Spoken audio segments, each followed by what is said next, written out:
Nous avons, le 15 juin, travaillé au Forum citoyen de l'eau à Chambeuf. Nous avons eu la chance, et je vous en remercie, M. Bonnet, d'avoir votre présence, ainsi que de celle de M. Farah. Ça voulait dire que la métropole s'inquiète du sujet, mais moi je trouve qu'elle s'en inquiète de façon beaucoup trop administrative et dogmatique. Quelque part, des gens comme Nice ont fait la preuve. Justement, j'ai pris des sujets Estrosi, je crois que c'est un maire de droite, a mis en place une régie et qui a très très bien géré le drame de la vallée de la Roya.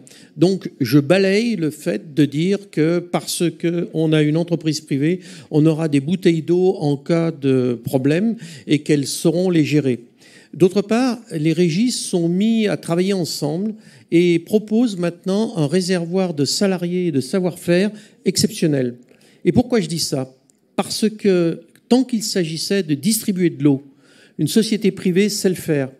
Et elle met en place un système qui permet, en fonction du volume, de dégager du chiffre d'affaires. Et ce chiffre d'affaires permet une marge qui alimente un actionnariat. Ça, c'est vrai quand l'eau, il y en a de partout. C'est une ressource générale et qui n'est pas tarée. L'eau qui tombe là actuellement, ça ne veut pas dire qu'il y en a beaucoup. Ça veut dire qu'elle va ruisseler, qu'elle va partir, parce qu'on ne sait pas la gérer sur des surfaces qui sont imperméabilisées, surtout dans la ville de Saint-Étienne. Donc ce que je veux dire, c'est qu'une régie, ça va permettre de répartir l'eau. Et le problème que nous avons devant nous, c'est plus le problème de la distribution qu'une entreprise privée sait faire en faisant des bénéfices, c'est le problème de la répartition. Nous en sommes rendus à un moment où nous avons des conflits d'usage de l'eau. Et il faudra les régler, et c'est de l'œuvre du politique. Et pour régler ces conflits d'usage, il faut que les politiques s'engagent. Et si j'ai fait allusion au Forum citoyen de l'eau de Chambeuf, c'est que vous avez dû remarquer, M. Bonnet, l'importance de la population qui était présente.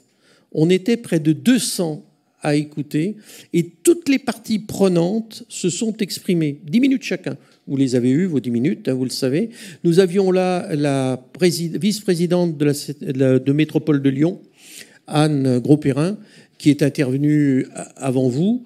Et quelque part, moi j'ai remarqué une chose, c'est que toutes les parties prenantes, à part les excès de la FNSEA, mais ça on a l'habitude, étaient responsables. Et j'aimerais que la métropole, et je rejoins en cela ce que vient de dire Isabelle Dumestre, soit un acteur efficace pour créer cette mobilisation. Sinon, on va arriver à des conflits qui vont devenir brutaux. Et nous, en tant qu'élus, on doit être là pour mettre un peu, je dirais, d'huile dans les rouages et que la répartition se fasse correctement. Parce qu'il y aura un problème de répartition. Et excusez-moi de le dire, mais une entreprise privée n'est pas armée pour le faire. Deuxièmement, si vous vouliez mettre un cahier des charges à la hauteur, il faudrait réussir à faire une disruption entre le bénéfice et la distribution. C'est-à-dire pousser les gens que vous payez grâce à les distributions à distribuer moins pour économiser l'eau. Il y a quand même un petit problème là à gérer. Voilà ce que je voulais dire rapidement. Merci.